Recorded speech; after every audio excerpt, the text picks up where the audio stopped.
London had always lived only in stories for Serafina della Torre, spoken of in drawing rooms and whispered about over tea in the Tuscan countryside.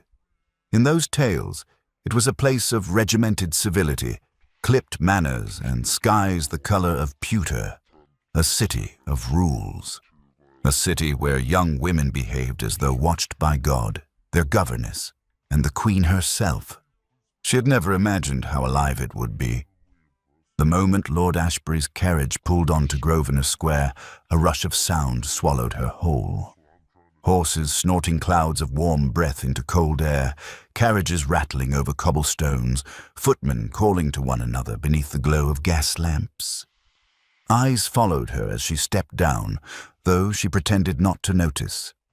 Her gloves were steady, her chin lifted with quiet dignity, though deep inside her chest something fluttered. Uncertainty, anticipation, perhaps the faint echo of dread. Lord Ashbury, tall and gentle-eyed, offered his arm. "Welcome to London, my dear. I suspect the city has been waiting for you." Serafina gave a soft, trained smile. "London does not know I exist, my lord." Lady Helena Ashbury, warm and elegant in a deep blue gown, laughed lightly. "Do not be so certain, Serafina. The moment we wrote that you'd be joining us for the season, the questions began.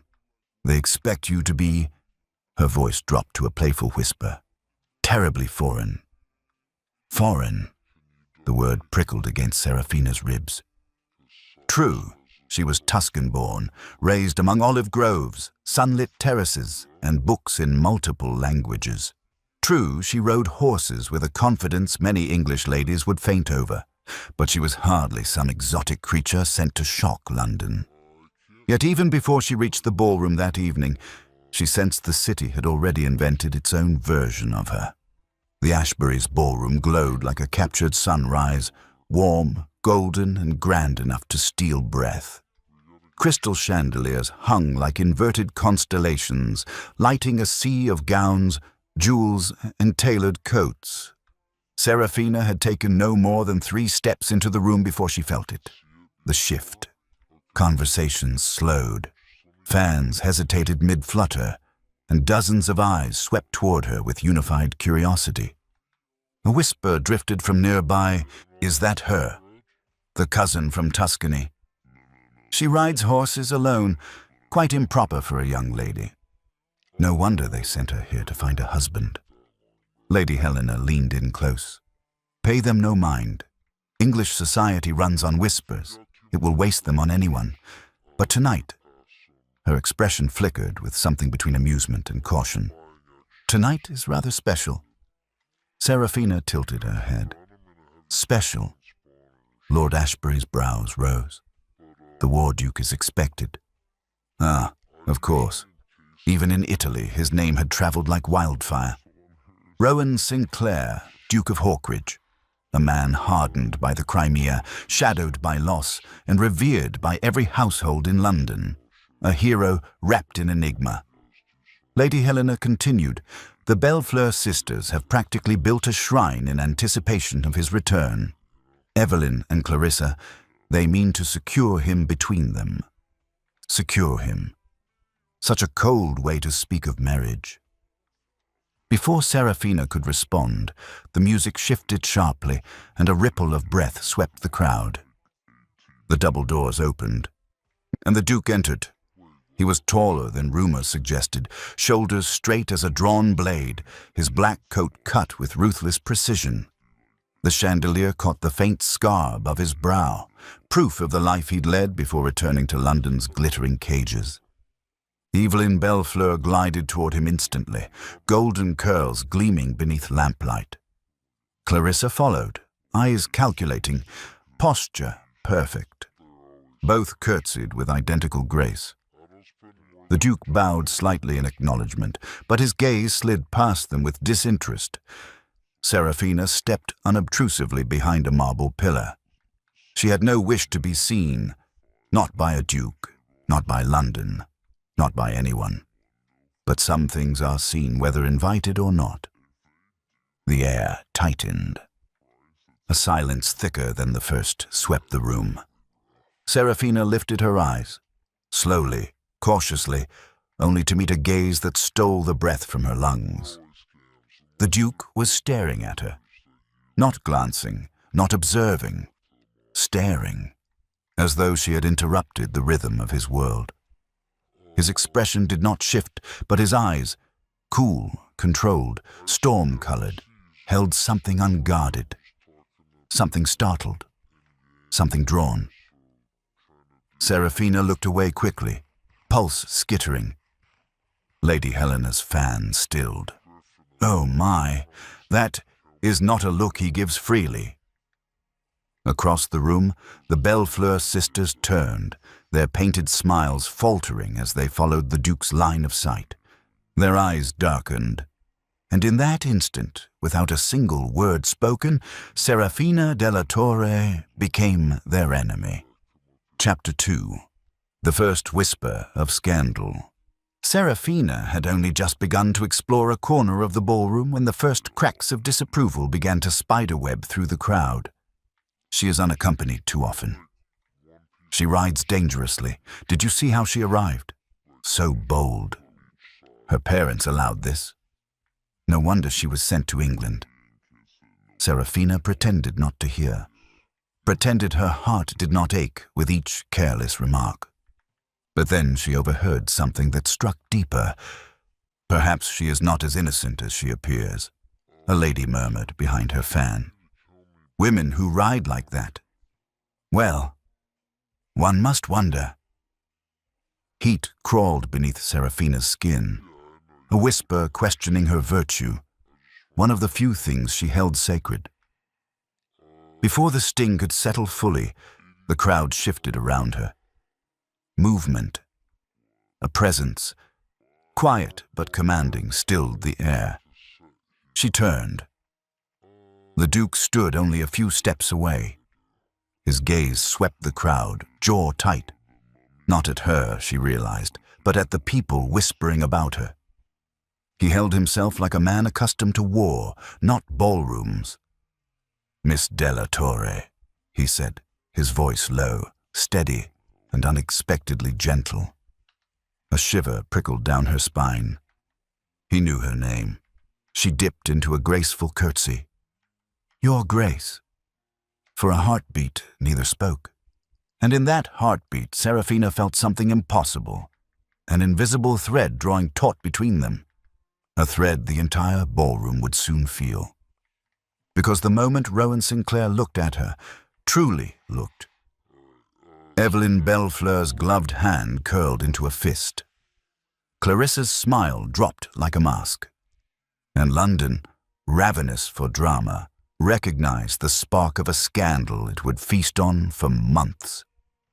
The Duke had noticed no one for years, until her. Serafina had not expected the ballroom to feel smaller the second time she stepped into it, but it did. Or perhaps it was simply the weight of all those watchful eyes, the whispers that curled around her name as though it were a curious foreign artifact everyone wished to examine. She held her composure, chin poised, breath steady, yet something inside her had begun to tremble. Not from fear, but from the slow, unsettling awareness that London had already decided who she was, and none of them had asked her. Lady Helena guided her through the room with gentle conversation, introducing her to a line of polite faces, each one smiling too tightly or too sweetly. Serafina responded with practiced grace, but she felt no real warmth until she heard a familiar voice rise above the din. Serafina! She turned and nearly laughed with relief. Marco di Carmignano strode toward her with the easy confidence of a man who had spent his entire life in open countryside rather than these suffocating ballrooms. Tall, dark-haired, warm-eyed. He was like a piece of Tuscany dropped into the middle of London, and her heart lifted instantly. His fiancée, sweet-faced Emilia, hurried beside him, offering Serafina a soft hug. You arrived safely, Marco said in rapid Italian, his smile bright. Emilia and I were praying London had not eaten you alive yet. London, hearing the foreign tongue, stilled. Serafina answered in their shared language before she could stop herself, a laugh slipping out. Light, unguarded, entirely too loud for the room. Marco kissed her hand in greeting, the most normal thing in Italy, and the most scandalous thing in London. She didn't notice. But Rowan Sinclair did. He stood near the orchestra platform, posture taut, expression composed. But his eyes had darkened in a way that made something inside her twist. He watched Marco's hand linger respectfully on her arm, watched her laugh, soft and relieved, watched a warmth in her he had not yet earned. And for the first time in years, perhaps since before the war, Rowan felt something he was not accustomed to feeling, a thin, sharp sting of jealousy. He did not understand it, and he did not welcome it, but it rooted itself beneath his ribs before he could turn away. Lady Helena leaned toward Serafina. "My dear, I didn't know you had friends in England." "They are newly arrived," Serafina replied, still smiling. "Marco and Emilia were childhood companions. They have been like family all my life." Lady Helena returned her smile, unaware of the eyes watching them. Hungry, calculating, eager. Evelyn Bellefleur stood only a few steps away, the edges of her perfect smile hardening. Clarissa's gaze flicked between Serafina, Marco, and the Duke with the precision of a strategist assessing a battlefield. "So she has a man with her," Clarissa murmured beneath her breath. "Convenient," Evelyn whispered back, "and useful."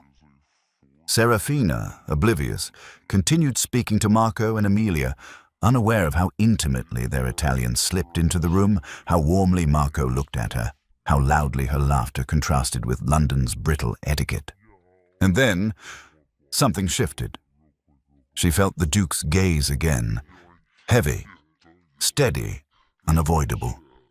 Serafina lifted her eyes, and their gazes locked across the room. A spark, a pull, a strange, breathless recognition, but just as quickly. She looked away, because in that one moment she felt something she had not prepared herself for. She liked him, and the realization frightened her more than she cared to admit. He was a duke, a war hero, a man London worshipped, and she had arrived only days ago and already stood at the center of rumor and attention she had never wanted. Serafina stepped back from Marco, her laughter fading, her posture tightening. She excused herself with an apologetic smile and moved toward a quieter corner of the ballroom. Marco frowned softly. "Is she well?" Emilia touched his arm. "She is overwhelmed. This world is not kind to women like her." Across the room, Rowan watched Serafina withdraw, watched the brightness dim from her face the moment their eyes met. The sting inside him deepened. He did not understand her. He did not understand why she had turned away, why she had stepped back from him only to smile so freely at another man. But he felt the loss. He felt it sharply. He started to cross the room toward her, his steps steady, determined. Yet before he could reach her, Lady Helena stopped him with a gentle call for his attention. Rowan paused, duty locking him in place for a breath too long. When he looked back, Serafina was gone. She had disappeared into the crowd, leaving only the faint echo of her laughter, and an ache he had not expected. And behind him, Evelyn and Clarissa exchanged a look, slow, triumphant, and full of something dangerous. They had just seen the first crack in the Duke's composure, and they intended to widen it.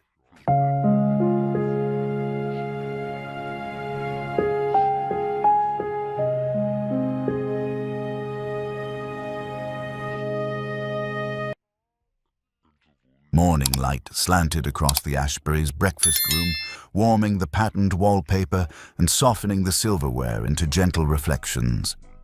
It should have felt welcoming, but Serafina sat with her teacup poised and untouched, her mind drifting back to the night before. London had felt too sharp, every whisper, every fan flutter, every narrowed eye. And Rowan Sinclair's gaze, steady, searching, impossible to ignore, lingered in her thoughts like a touch she had not received. Lady Helena poured more tea, her tone light. "My dear, I hope last night did not overwhelm you too terribly."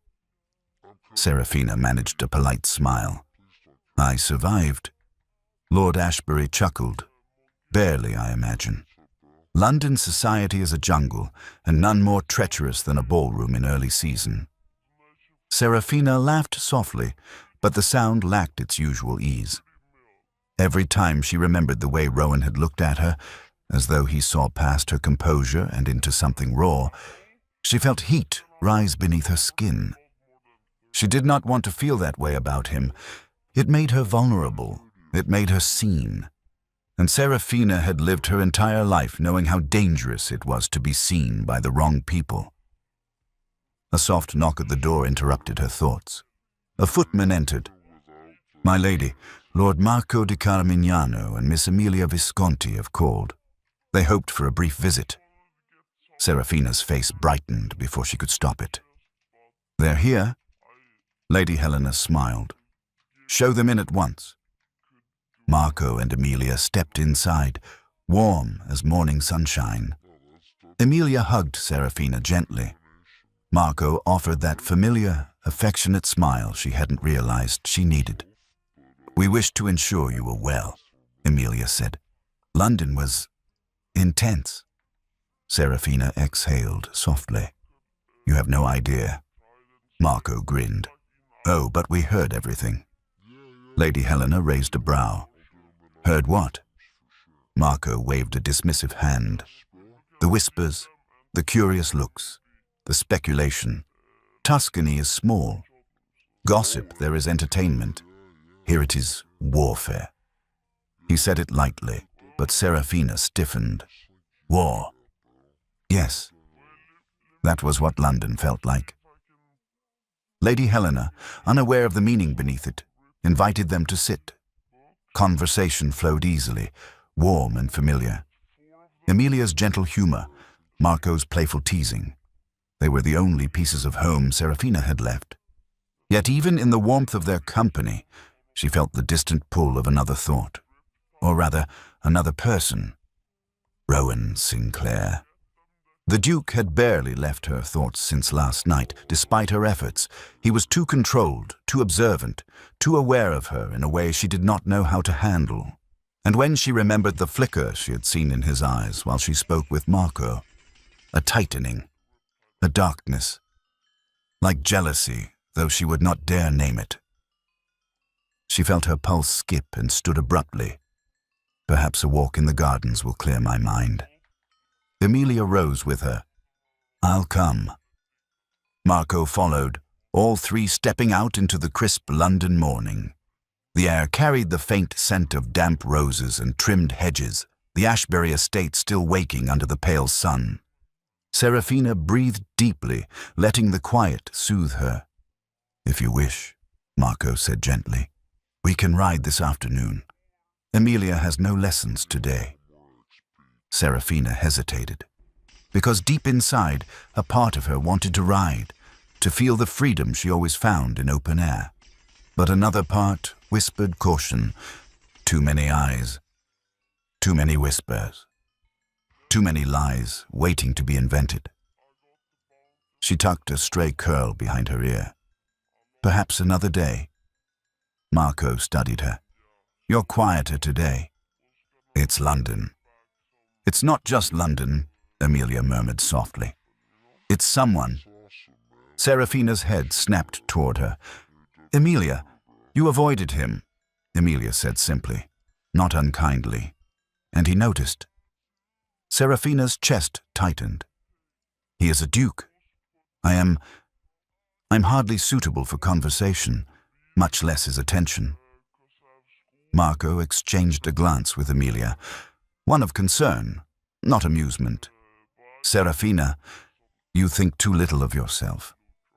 Before she could answer, footsteps sounded on the gravel path behind them. Marco turned first. Emilia's hand slipped into his reflexively. Serafina froze. Rowan Sinclair approached with the silent power of a man accustomed to being obeyed.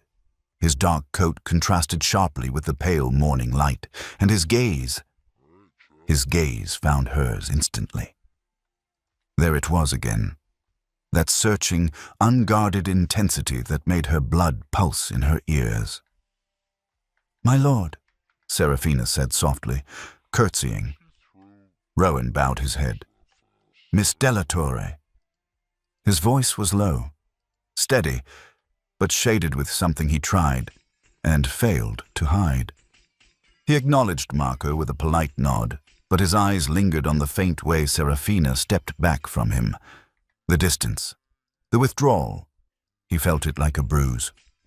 "You're enjoying the gardens?" he asked. Serafina clasped her hands, willing her heartbeat to steady. "They are very lovely, Your Grace." "And restful," Emilia added sweetly, perhaps too sweetly, because Rowan's eyes narrowed slightly, tracking the tension he sensed but could not name. Marco, oblivious, said, "We were just speaking of riding later this week. Serafina has not been out in days." Rowan's jaw tensed, barely visible, but there. He imagined her riding beside Marco, laughing freely, cheeks flushed with wind, and something irrational twisted beneath his ribs. Serafina saw it, and stepped back again, not because she feared him, but because the feelings rising inside her were too strong, too dangerous. Rowan felt the distance like a cut. He forced himself to remain composed.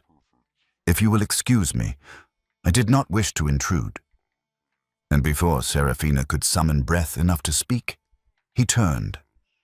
His footsteps faded along the gravel path, leaving the air thick with everything unsaid. Marco exhaled softly. He looked troubled. Emilia nodded. He looked like a man who wanted to speak and could not. Serafina stared at the path where the Duke had walked.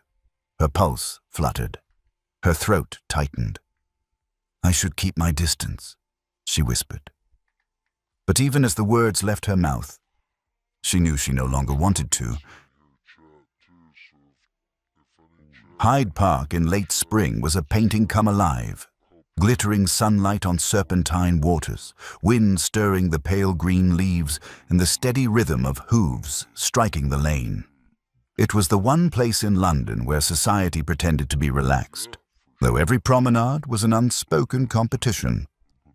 Lord and Lady Ashbury had insisted Serafina join them for the morning ride.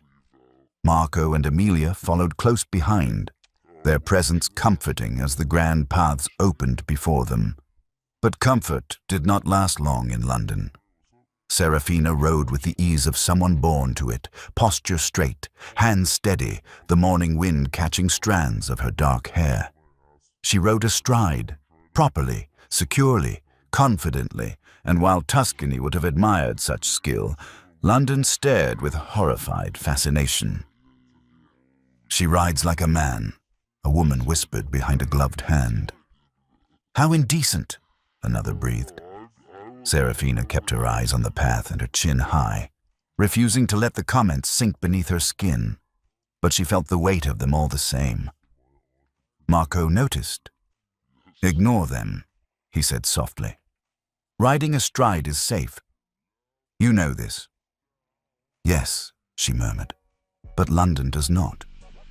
Emilia, ever gentle, leaned close in her saddle. "Then London may learn something today." Serafina offered her a small smile, but her pulse quickened as the crowd along the lanes shifted, subtly at first, then noticeably. Heads turned, murmurs rose, and fans fluttered like restless wings. She felt the change before she understood the reason. The Duke of Hawkridge had arrived. Rowan Sinclair rode a striking black stallion, posture military perfect, presence commanding enough to silence half the park. Men straightened as he passed, women blushed, even children stopped mid-play.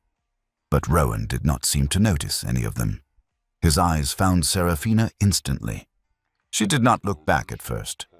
She forced herself to keep her gaze ahead, steady and composed, though she felt her heartbeat change rhythm, felt the pressure of him approaching like a shift in the weather. Still, she maintained her distance. Marco rode beside her, oblivious to the eyes burning into their backs. "Serafina," he said lightly, "you ride as if you were born with reins in your hands." She laughed under her breath. "Perhaps I was." The soft sound carried across the lane. Rowan's jaw tightened. He guided his stallion closer, slow and deliberate, until he rode parallel with the group, close enough for his presence to alter the air itself. Lady Helena smiled warmly. "Your Grace, how lovely to see you." Rowan dipped his head politely. "Lady Helena, Lord Ashbury." Then his gaze returned to Serafina, as if he could not help it. "Miss Della Torre," he said quietly. She looked at him then, finally, and the morning seemed to sharpen around them. "Your Grace," she replied, her voice calm despite the flutter rising beneath her ribs. Rowan's eyes traveled briefly to her saddle, her posture, the ease with which she rode astride. He admired her skill, he admired her freedom, but behind the admiration lay something deeper, something he did not have words for yet, or courage. "You ride well," he said, too controlled, too neutral. Serafina lifted her chin. "It is common in Tuscany." A whisper rippled behind them. "Of course it is common in Tuscany. Foreign habits. Bold girl." Rowan heard it. His expression darkened. Marco turned slightly. "Miss Della Torre is an excellent rider. No male rider in Tuscany would dare challenge her." He meant it as a compliment. But Rowan's fingers tightened on his reins. He imagined her riding beside Marco through olive groves and sunlit hills, hair loose, laughing freely, and jealousy twisted through him like a blade he pretended not to feel. Lady Helena sensed the shift in the air. "Perhaps we should return to the carriages." A sudden cry rose from a young boy along the path. His pony reared, frightened by a passing carriage, and the boy nearly fell sideways. Rowan moved instantly. He urged his stallion forward with swift precision, intercepting the frightened pony and steadying it with practiced ease. His voice dropped low, steady, reassuring as he calmed the animal and kept the child upright. The park held its breath. Serafina watched, heart aching with something she refused to name. Rowan's gentleness, the quiet authority, the way he soothed fear without thinking. It revealed a side of him society rarely saw, and one she found herself unable to ignore. When the child was safe and reunited with his frantic governess, Rowan turned, just in time to see the softness in Serafina's expression before she hid it.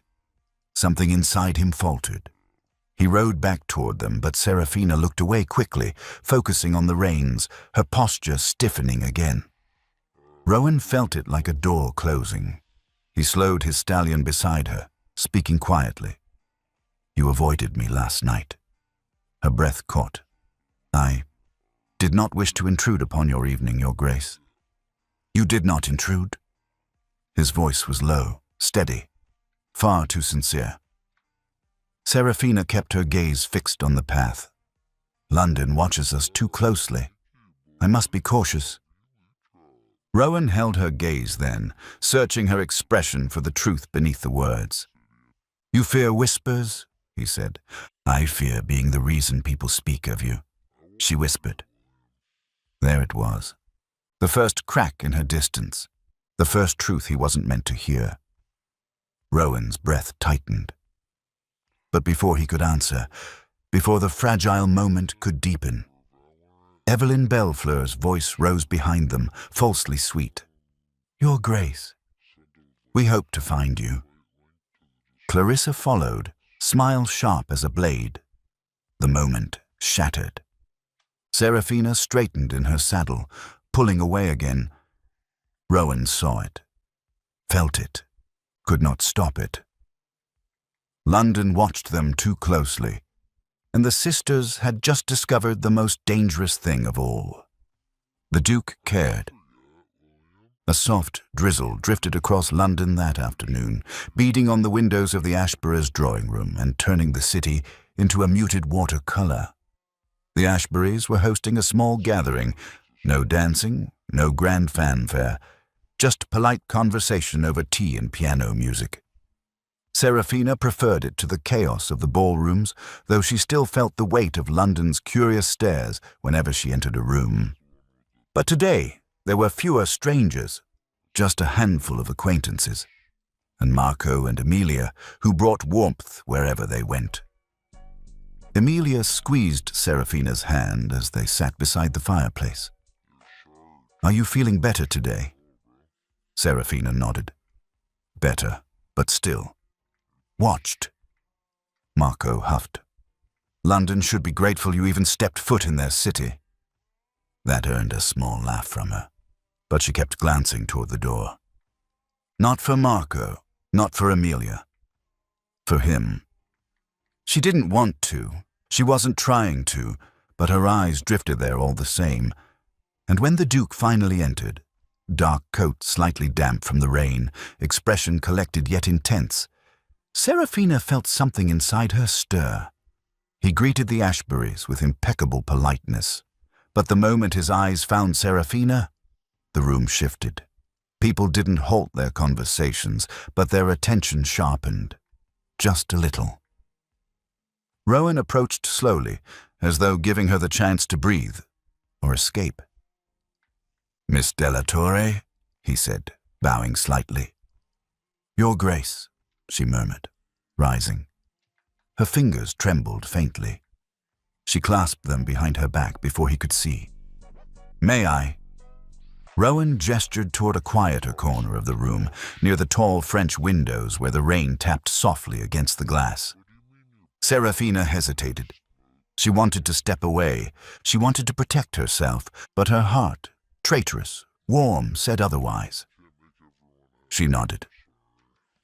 Rowan walked beside her, his steps steady, his presence a quiet storm. When they reached the windows, the noise of the drawing room faded behind them, softened by distance and the patter of rain. He spoke first. "You withdrew from me at the park." Serafina's breath caught. "I did not mean to." "You did." His voice wasn't sharp. It was wounded. She looked away, staring at the raindrops racing down the glass. "London watches too closely, and I'm not suited for their eyes." Rowan frowned. "You care too much for their opinions, and you care too little for your own reputation," she whispered. He blinked, struck. Her words were soft, but true. "Miss Della Torre," he said quietly, "if I worry for anything, it is not what London thinks of me." She turned toward him then, slowly, carefully. "What is it you worry for, Your Grace?" she asked. The silence between them deepened. The rain softened outside, tapping gently like a heartbeat. Rowan was not a man who bared emotion easily. Years of war had forged steel around his heart. But something in Serafina, something unguarded, earnest, unlocked a vulnerability he hadn't expected to feel again. "I worry," he said, "that I may unsettle you, that I may be too forward." Serafina's breath faltered. "No," she whispered. "It is not you who unsettles me. It is myself." His gaze sharpened instantly. "Yourself." She looked down, embarrassed. "I find it difficult to think clearly around you, and dangerous, Your Grace, to feel anything in a city that has already judged me before it knows me." Rowan took a single step closer. Not enough to touch, but enough for her to feel his presence like warmth across her skin. "London may judge," he said softly, "but I do not." Serafina swallowed. A tremor passed beneath her ribs. He meant it. She could hear the truth in his voice. But that only made it worse. because wanting him was a luxury she could not afford. At that moment, Marco and Emilia appeared on the far side of the room, laughing quietly with Lady Helena. Marco waved when he noticed Serafina, his smile warm and familiar. Rowan's eyes flickered in that direction, just briefly, and the sting returned. Jealousy. Sharp, unwelcome, unavoidable. "You have good friends," Rowan said, his voice carefully controlled. "Yes," Serafina replied. "They are like family." He nodded, but something cold slipped beneath his ribs. Family, or something more. He had no right to ask, no right to care. But he did. Before he could question his own reaction, Evelyn Belfleur glided toward them like a shadow draped in silk. Her smile was perfect. Her eyes were poison. "Your Grace," she said sweetly, "might I borrow you for a brief conversation? It concerns the charity event next week." Rowan did not move. Serafina stepped back instinctively because she could not bear the idea of being caught between them. He saw her retreat. He felt it, and it dug into him far deeper than Evelyn's voice ever could. He bowed his head slightly. "Of course, Miss Belfleur." Evelyn cast Serafina a victorious glance before Rowan followed her across the room. Serafina watched them go, her chest tightening. Emilia returned to her side. "Are you all right?" Serafina forced a small smile. "Perfectly." But her heart told a different story. Across the room, Rowan glanced back, only once, only briefly. But Serafina saw it, and so did Evelyn. London, it seemed, had just discovered its favorite new story, the Duke and the foreign girl he could not stop looking at.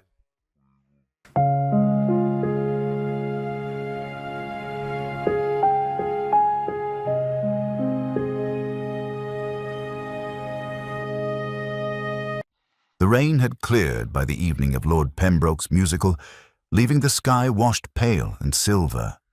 Lanterns glowed along the estate's entrance, casting warm light on polished carriages and gowns that shimmered as guests arrived. Serafina stepped inside the grand marble foyer with the Ashberries, her posture poised but her heartbeat unsteady. She felt eyes turned toward her, curious, calculating, hungry for something to whisper about. She had grown used to it, but tonight, her nerves thrummed for reasons she could not name. Marco and Emilia appeared moments later, offering the comfort of familiar voices and gentle smiles. Emilia adjusted Serafina's shawl with sisterly tenderness. "You look beautiful," she whispered. Serafina softened. "You're too kind." Marco grinned. "Tonight will be uneventful. I promise. No riding, no chaos, no—" He never finished the sentence, because Evelyn and Clarissa Belfleur approached with matching smiles, and a stranger trailing behind them, a man with dark curls, olive skin, and the unmistakable accent of Tuscany when he spoke. "Miss Della Torre," Evelyn said sweetly. "May we introduce our cousin, Luca Belfleur? He has just arrived from Florence." "Florence." Serafina's chest lifted with surprise. "You are Tuscan." Luca bowed low, his smile warm. "And honored to meet someone from home." Serafina returned the smile politely. "I hope London is treating you kindly." He laughed lightly. "I find it entertaining." Evelyn and Clarissa exchanged a private look behind their fans. Something in Luca's eyes lingered too long, too curiously. Serafina stepped back slightly, sensing something she couldn't name. But before she could excuse herself, music swelled from the next room and the Belfleurs drifted away, taking Luca with them. Or so she thought, because only moments later, Serafina found herself separated from Marco and Emilia by a cluster of guests. She stood near a towering vase of lilies, trying to steady herself in the overwhelming press of people when she heard familiar Italian spoken in a hushed tone behind her. Her blood chilled. It was Luca, and he was not speaking softly enough. She was always wild, Luca murmured theatrically. In Tuscany, everyone knew Serafina rode with the stable boys. She and a young man were inseparable. A lady gasped. Truly?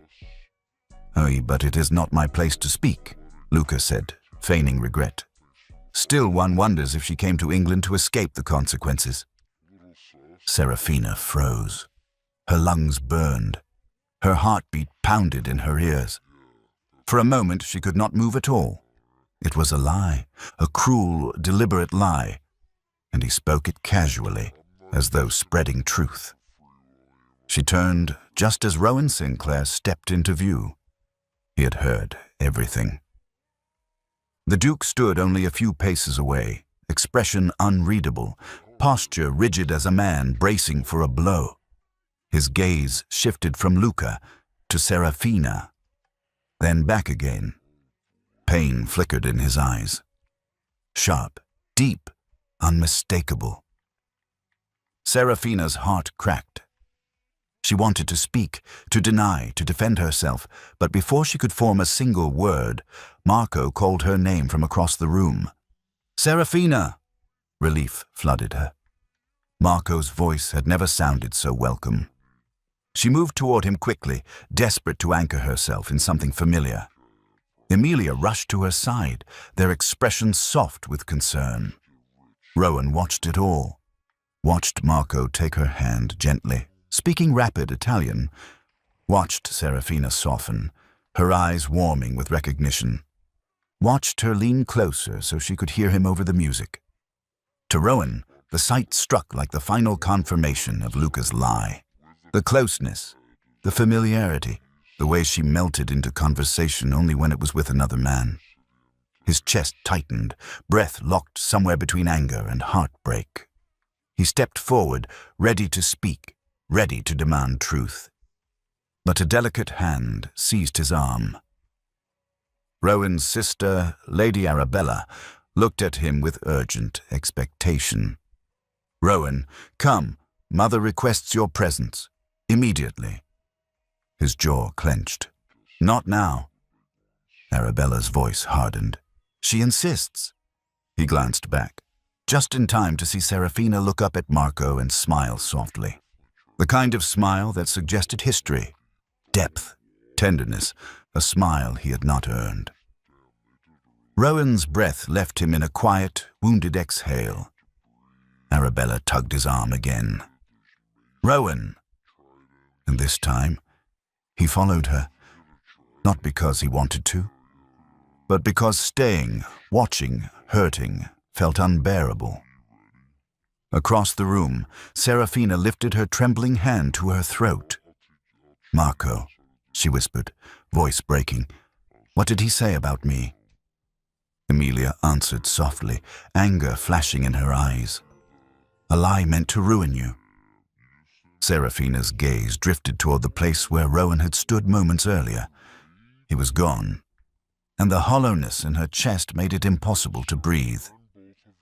That night, London whispered a story that spread faster than truth ever could, and neither Serafina della Torre nor the Duke of Hawkridge slept at all. The days that followed were heavy, grey and cruel in a way Serafina had not expected. London had always watched her with curiosity, but now it watched with judgment. The rumor Luca planted grew like mold in dark corners, ugly, silent, impossible to stop. Servants whispered when she passed. Ladies lifted their skirts, stepping around her as if scandal were contagious. Men who once bowed politely now barely acknowledged her. Marco and Emilia stayed close, refusing to let her face society alone. But even their warmth could not shield her from words spoken just loud enough to wound. A girl like that. Wild, they say. Her parents sent her away, didn't they? She pretends to be innocent, but we know better. The worst part was not the whispers. The worst part was Rowan. He had become a ghost in every room she entered, present but cold, distant, unreadable. He no longer sought her out with those searching eyes. He no longer softened at the sight of her. If anything, he hardened. He never approached her, never offered a greeting, never even stood near her. Serafina told herself it did not matter. She told herself she was relieved. But each time she caught a glimpse of him, speaking to Evelyn with polite civility, turning away when Marco guided her through a crowd, something inside her twisted until she could barely breathe. She had never wanted him to believe the lie. She had never wanted him to think she was capable of deception, but she had no chance to explain. He gave her none, and her silence became its own punishment. A week later, Lady Ashbury insisted on taking Serafina to a garden luncheon hosted by one of London's more influential matrons, Lady Harrington. Serafina dressed carefully, hoping to blend into the muted elegance of the gathering. It did not matter. From the moment she arrived, conversation stiffened. Fans fluttered nervously. Women leaned closer to one another, whispering over porcelain cups of tea. Lady Harrington greeted her with a strained smile. "Miss Della Torre, how lovely that you could join us." The pause before "lovely" spoke volumes. Serafina kept her chin lifted, her dignity intact, though her insides trembled. She found a quiet seat near the edge of the garden, beside Marco and Emilia, who flanked her like loyal sentinels. For a moment, she felt safe, until Lady Beatrice Talbot approached. Beatrice, sharp-tongued, impeccably dressed, and notoriously proud of her purity and social standing, stopped before Serafina with a smile that did not reach her eyes. "Miss Della Torre," she said sweetly, "London has been very interested in you lately." The garden grew still. Serafina met Beatrice's gaze. "Interested?" she repeated softly. "Oh yes," Beatrice said, folding her fan with an audible snap. "Though I suppose attention is nothing new to you. Tuscany must be quite permissive. So many rumors. One hardly knows what to believe." Marco stood immediately, fury flashing across his face. "Your tone is out of line." But Beatrice did not look at him. She looked directly at Serafina, savoring each word. "Tell me, Miss Della Torre, is it true you came to England because you were no longer welcome in your own home?" Serafina froze. It felt like the air had been punched from her chest. Marco stepped forward. "That is a lie. Serafina left Tuscany with honor." Beatrice lifted a brow. "And yet, some say otherwise. Some say she was seen too often in the company of men. Some say she—" "Enough." The new voice cut across the garden like a blade. Rowan had arrived. Even from several feet away, his presence commanded silence. Every head turned toward him. Every breath seemed to pause. Beatrice straightened. "Your Grace, I—" Rowan lifted a hand. "I said enough." For one aching heartbeat, Serafina thought he had come to defend her. But then he turned his gaze on her, steady, cold, withholding, and the hope inside her shattered. "Miss Talbot's poor choice of words aside," Rowan said, voice controlled, "it is not my place to intervene in matters that do not concern me." Serafina's breath caught. It was a polite rejection, a public distancing, a declaration that she meant nothing to him. The garden blurred for a moment, her vision clouding with humiliation she fought desperately to conceal. Marco moved to her side instantly. "Serafina, let us leave." She nodded, barely understanding her own voice. Yes, please." Emilia wrapped an arm around her waist as they guided her away, past rows of silent guests, past Beatrice's victorious smirk, past Rowan, who did not stop her, who did not speak, who did not even look at her. Serafina held herself together until they reached the carriage. Then the tears came, quiet, trembling, unstoppable.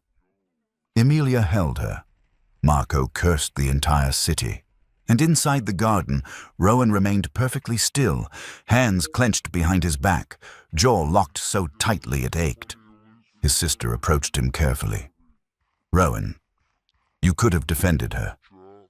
His eyes remained fixed on the path Serafina had walked. "I could have," he said, voice hollow. "Then why didn't you?" He closed his eyes. "Because," he whispered, "I believed her incapable of deceiving me, until I heard the truth." Arabella's face softened. "What truth?" Rowan didn't answer, because he didn't know anymore.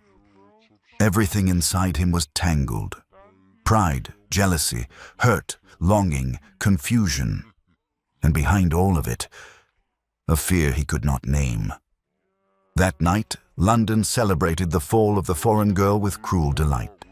Only Serafina, Marco, Emilia, and Rowan, who could not sleep, carried the weight of what had been broken. And none of them knew that the truth was only days away from tearing the entire season apart. 3 days passed after the luncheon, and each one felt like a lifetime. Serafina barely left her room at the Ashburys' townhouse. She kept the curtains drawn, the lamps dimmed, and allowed only Emilia to sit near her. Marco paced outside her door like a restless guardian, muttering curses in Italian every time he remembered Beatrice Talbot's smirk. By the third morning, Serafina had made her decision. She folded her dresses carefully, hands trembling. She wrote a short note for Lady Helena and Lord Ashbury. She told Marco and Emilia she needed to leave London, quietly, before the season destroyed what remained of her name. Emilia cried. Marco swallowed fury. "Serafina, you cannot let them win." She tried to smile. It came out broken. They already have. Downstairs, Rowan Sinclair stood in the Ashburys' foyer, speaking in low tones with Lord Ashbury. He looked exhausted, dark circles beneath his eyes, shoulders tight beneath his coat. But his voice was steady. "I came to speak with Miss Delatorre." Lord Ashbury hesitated. "I fear she is indisposed." Rowan's jaw tightened. "I insist." Before the argument could build, Marco entered the foyer, expression colder than winter frost. He stopped in front of Rowan and did not bow. "Your Grace." Rowan felt the tension immediately. "Lord Marco." Marco's eyes burned. "Did you come to watch her suffer, or have you not done that enough already?" Rowan stiffened. "Mind yourself." "No," Marco snapped. "I will not. Not when she cries because of you." The words hit Rowan like a blow. He exhaled slowly, struggling to hold on to composure. "What is it you think I've done?" Marco laughed, quiet, sharp, furious. "You believed the lie." Rowan's chest locked. Marco stepped closer. "Luca Bellefleur, the man you overheard, he lied because Evelyn and Clarissa paid him too." The world tilted. Rowan felt heat rise beneath his skin. He admitted it to Emilia. Marco continued. "He is her cousin by marriage, and he thinks she is too gentle to repeat what he told her." Rowan swallowed hard. "Repeat it." Marco's voice dropped to a warning whisper. "Your Grace, Serafina has never been with a man, ever. She barely knows how to speak to men. She grew up riding horses and reading books, not sneaking into stables with lovers." Rowan's breath shook. He turned away, just slightly, because shame pressed against his ribs like iron. Marco's voice sharpened. "And when she needed you most, you abandoned her." Rowan flinched. He didn't mean to, but he did. Marco stepped back, voice trembling with restrained fury. "She is leaving London tonight." Rowan's head snapped up. "No." "Yes," Marco said, "because you chose to believe strangers instead of the woman who has done nothing but try to survive your city." Rowan's heart pounded against his sternum. Every moment of the past weeks hit him in a crashing wave. Her laughter, her courage, her distance, her tears, and the crushing truth that he had been wrong. "Where is she?" Rowan demanded. Marco lifted his chin. "Suffering upstairs. You will not see her." Rowan didn't wait. He brushed past Marco, past Lord Ashbury, past the startled footman, and climbed the staircase 2 steps at a time. He reached her door, raised his hand, and froze. Soft sobs drifted from inside. The sound pierced him. He stepped back, breath tight, because entering now, standing before her while she cried because of him, felt unbearable. He did not deserve to see her like this. Not yet. He needed truth. He needed justice. He needed blood, and Luca Bellefleur would give him all 3. Rowan found Luca in the courtyard of Lady Pembroke's residence, where the man was preparing for another night of revelry, unaware that the Duke of Hawkridge approached like a storm. Luca turned, surprised. "Your Grace." Rowan seized him by the collar and slammed him against the stone archway. The courtyard went silent. "You will speak," Rowan said, voice low and lethal, "or you will not walk out of this garden." Luca paled. I don't." Rowan's grip tightened. "You lied about Miss Delatorre."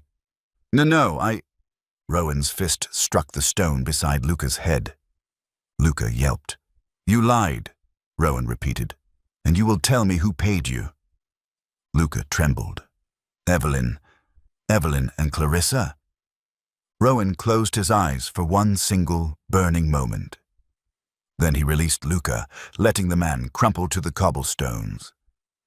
"Leave London," Rowan said. "Tonight, or I will ruin you myself." Luca fled. Rowan turned toward the entrance just as Evelyn and Clarissa stepped into the courtyard. Startled by Luca's flight, unaware they were about to face the man they thought they had outsmarted. Rowan approached them with slow, deliberate steps. Evelyn smiled nervously. "Your Grace, what?" Rowan cut her off. "What you did to Miss Delatorre was cruel," he said, "and cowardly." Clarissa stiffened. "I beg your pardon." "You won't receive any." Rowan's voice was controlled fire. "You planted a lie you knew would destroy her reputation. You sought to humiliate her because she stood in a place you believed belonged to you." Evelyn's face drained of color. Rowan stepped closer. "If you ever speak her name again, if you breathe another word of slander, I will ensure neither of you is welcomed in any drawing room in London for the rest of your lives." Silence fell like a blade, and for the first time, the Bellefleur sisters understood the truth. The Duke of Hawkridge was not a man to cross, not when he protected someone. By nightfall, Rowan was no longer a man whispering in empty rooms. He was a man running through London streets, coat whipping behind him, breath sharp in the cold air. Because Serafina Delatorre was about to leave the city, leave the season, leave him, and if she left tonight, he would never forgive himself. He reached the Ashbury townhouse just as a footman emerged with her trunk. Panic sliced into him. "Where is she?" Rowan demanded. The footman swallowed. "Your Grace, she's in the carriage. They are preparing to depart." Rowan's pulse roared. He sprinted across the cobblestones, past the front steps toward the waiting carriage, where Serafina sat inside, tear-stained and trembling, unaware that the man who had broken her heart was coming to stop her.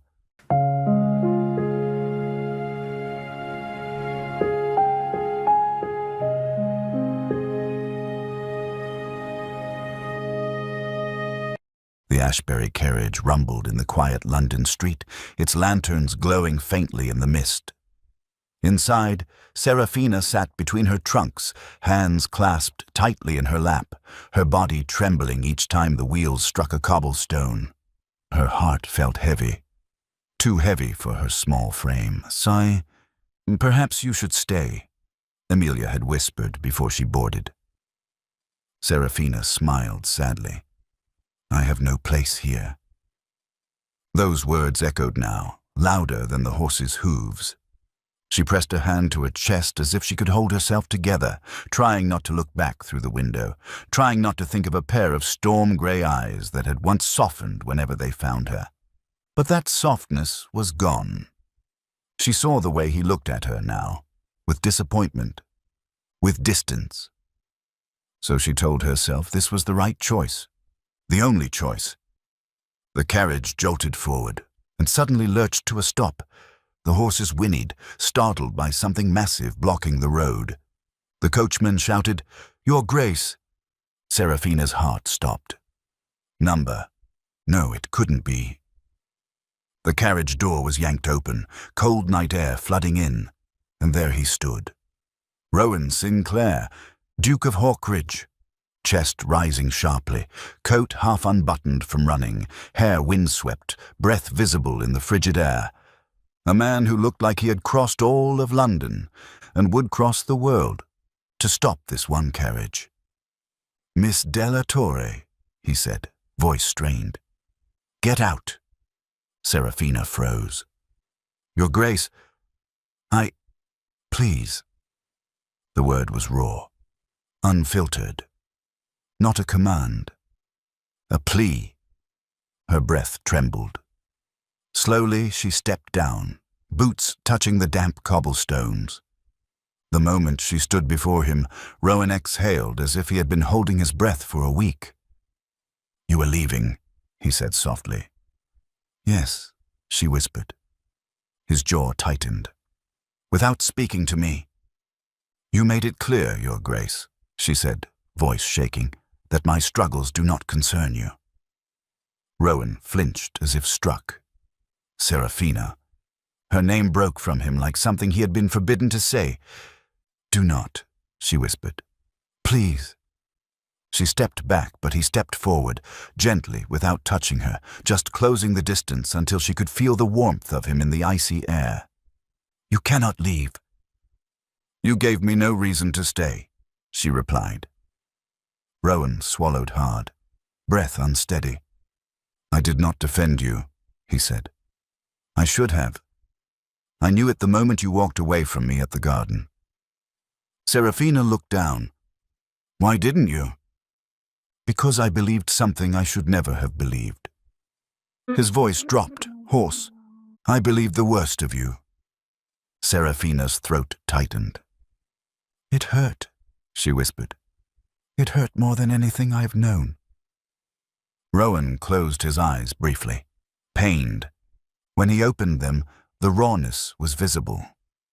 "I was wrong," he said, "and I have come to tell you the truth." Serafina blinked, stunned. "The truth?" "Yes." Rowan took a breath that shook only at the edges. "I know who lied, and why, and I have dealt with them."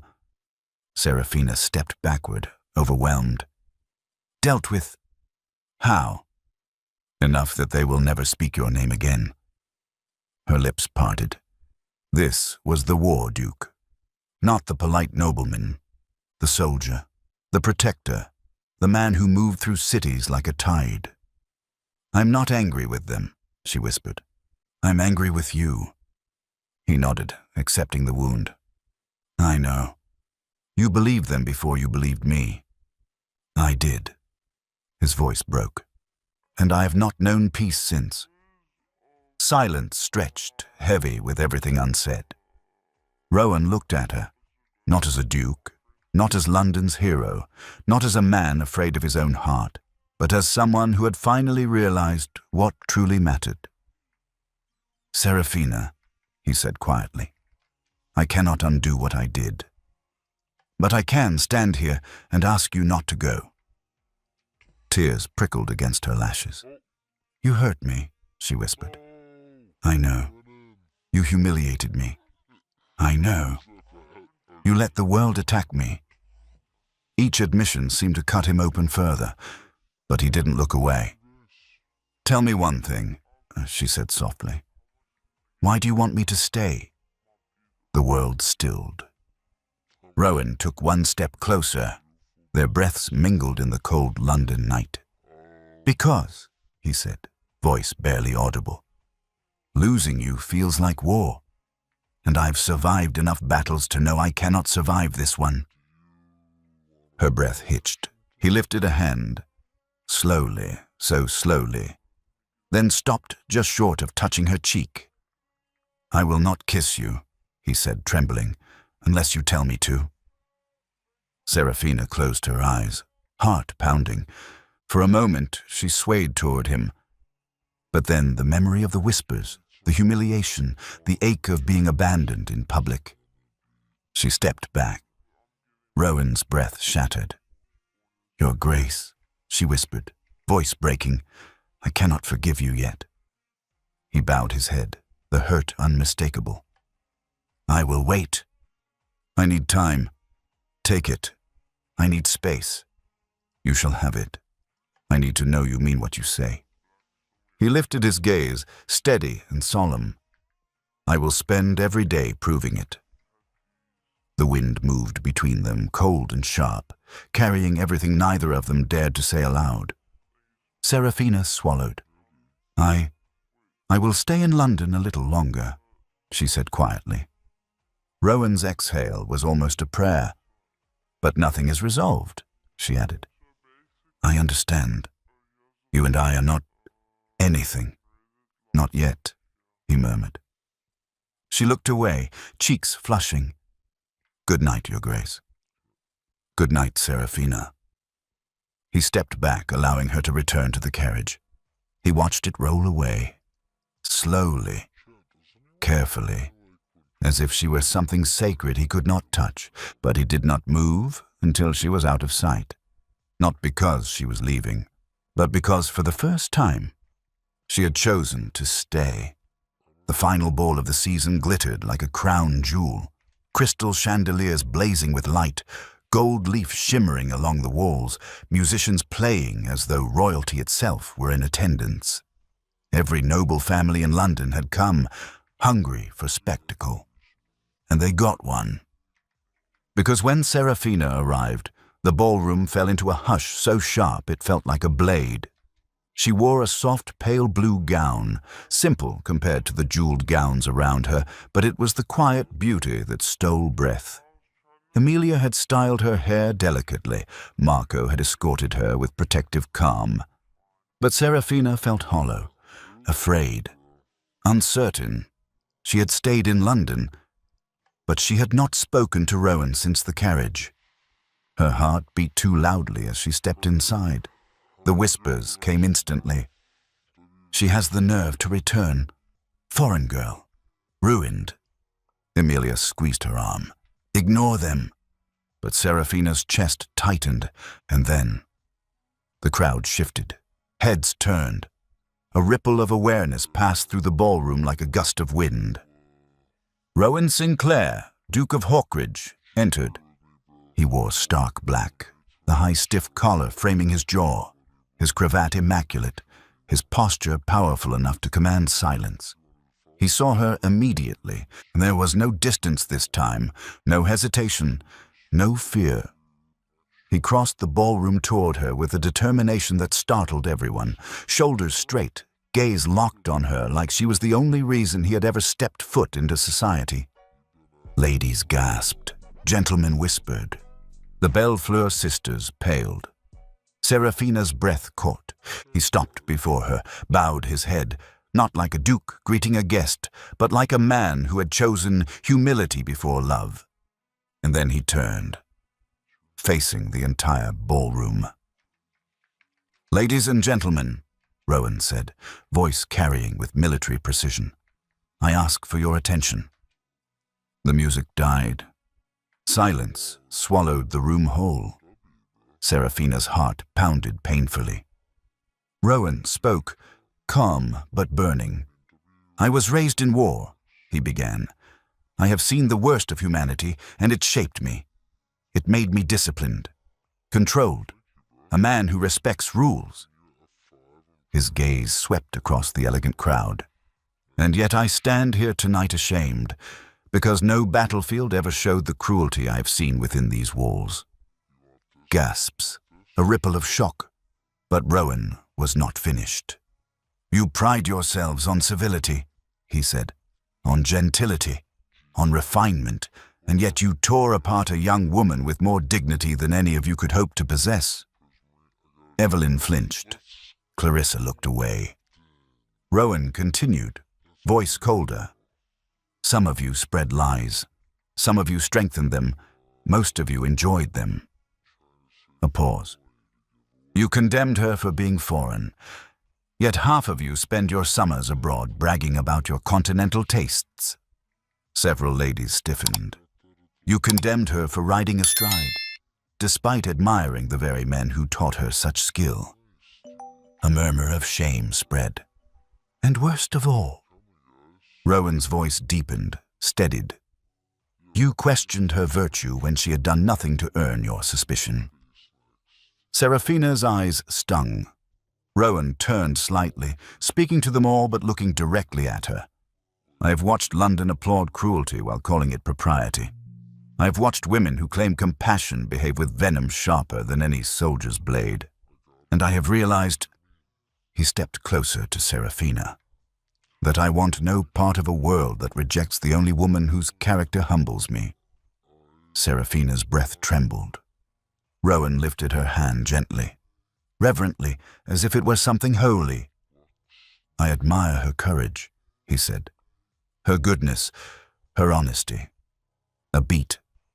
And I confess, I was a fool to doubt her. I listened to poison instead of to her heart. It is the gravest mistake I've ever made."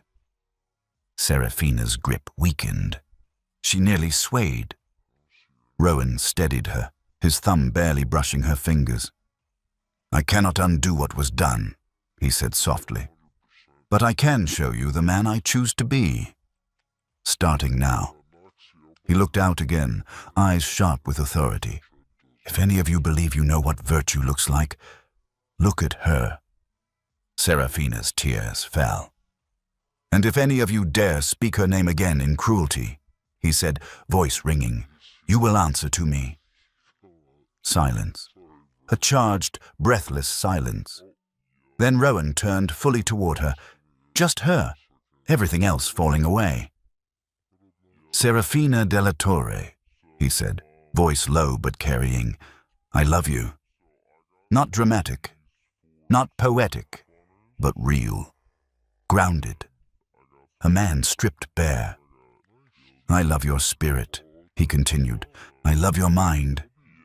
I love your fire. And I love the way you have held yourself with dignity even as this city tried to break you." Seraphina trembled. Rowan stepped closer. "I'm not asking for an answer now," he said softly. "I'm asking for the chance to earn your forgiveness and your heart." His voice broke slightly. "If you choose to refuse me, I will walk away and never trouble your peace again. But if you choose to give me even a sliver of hope," his breath hitched barely, "I will spend the rest of my life proving that love is not weakness, nor scandal, nor rumor." He lowered his forehead toward hers, not touching, just close enough that their breaths mingled. "Love is respect," he whispered, "and you are the only woman I've ever respected enough to love." Seraphina's vision blurred. She lifted her hand, shaking, and touched the side of his jaw. Rowan inhaled sharply. Her voice was the quietest he had ever heard it. "Rowan, you have already earned my heart." He closed his eyes, overwhelmed. Around them, the ballroom remained breathless, until applause erupted. Wild, joyful, shocked, ecstatic. Seraphina fell into his arms, and this time he didn't stop himself. He held her tight, one hand at her waist, the other at the back of her head, as if he had spent a lifetime waiting for her. He kissed her forehead, soft and reverent, not claiming, honoring. And London, for the first time in weeks, felt something pure, a love story too powerful to ruin.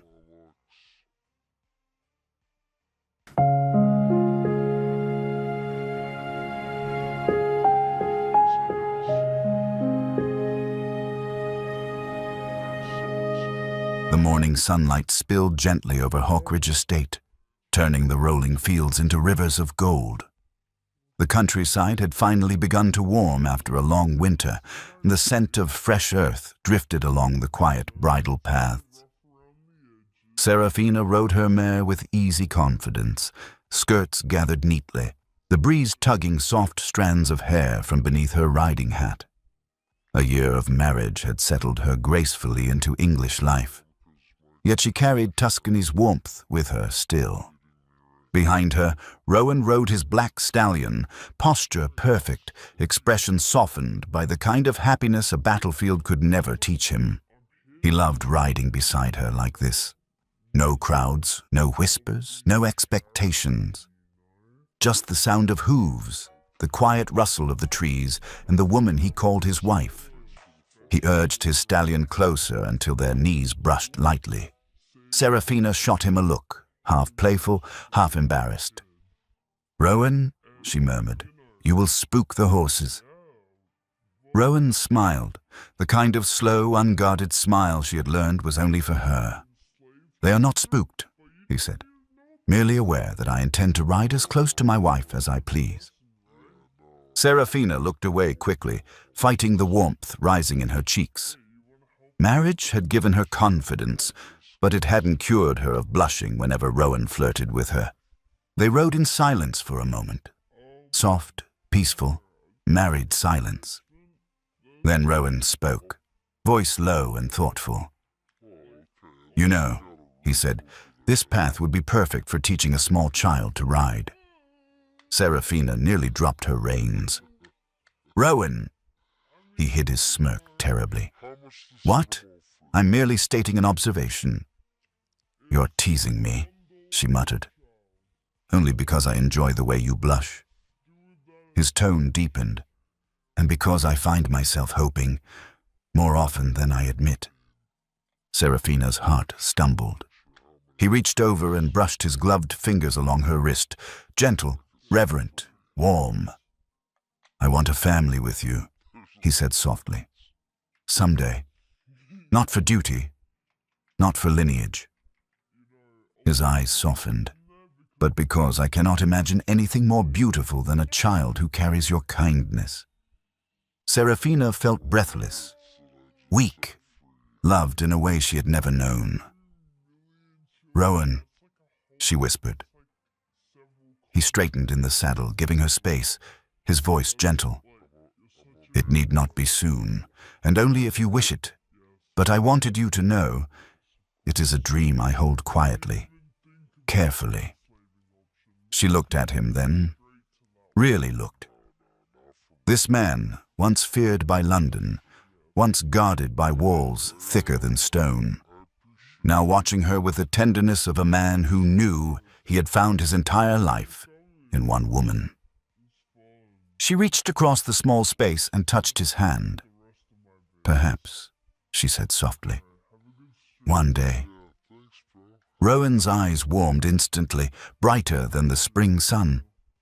"One day," he echoed, and brought her hand to his lips, brushing a kiss against her knuckles.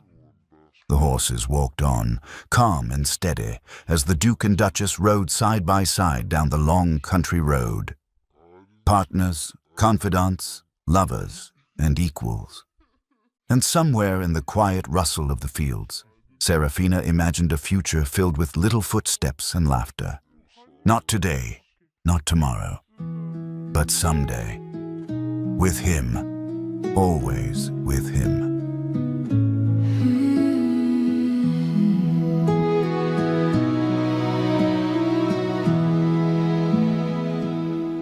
I walk through winter's colder than any man should ever know,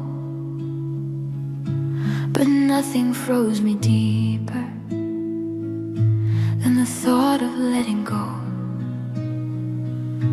Your name was like a lantern held out in the drifting snow. I'd rather lose the path entirely than walk this world alone. I'd rather be trapped with you in the worst storm heaven sends, then stand in perfect sunlight and face this life again. I'd rather starve beside you than feast without your hand in mine. You're the only home I carry across the turning tides.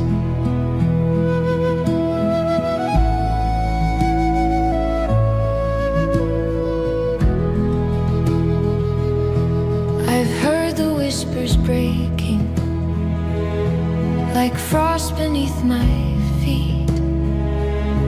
They say I should forget you, but my heart refuses peace. If famine came tomorrow and the skies fell black with grief, I'd hold you through the hunger and still call it love, not need. If ruin comes to find me, let it find me at your door. I'd fold my pride like linen and leave it on your floor. For all the world could offer, I've never wanted more than to breathe the air beside you and be yours forevermore.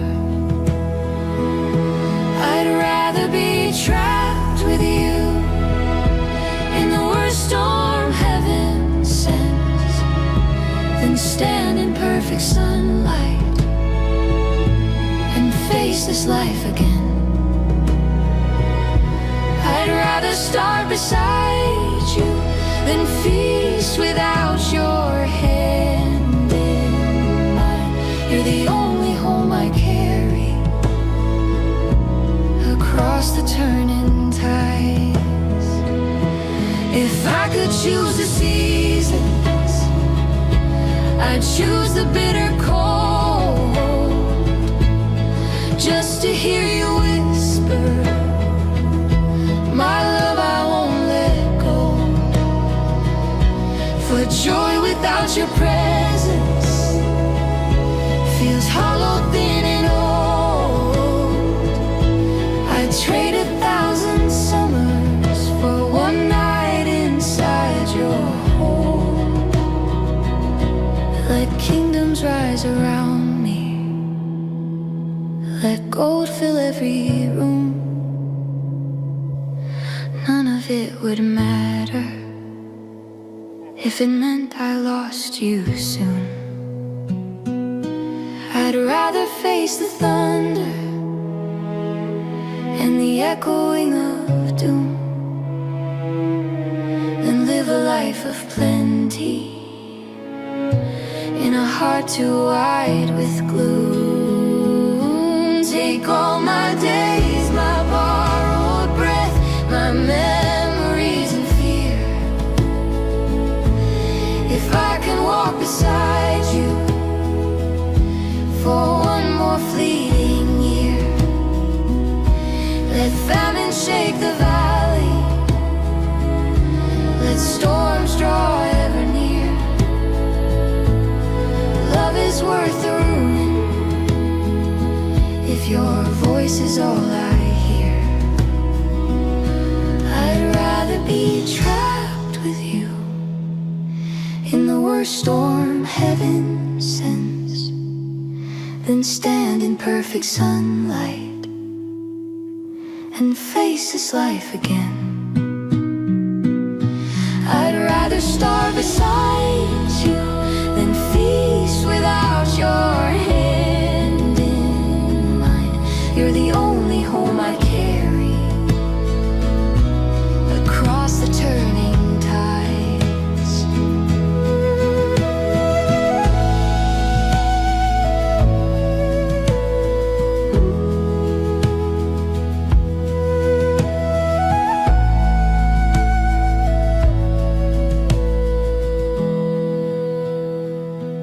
If the world should fall around us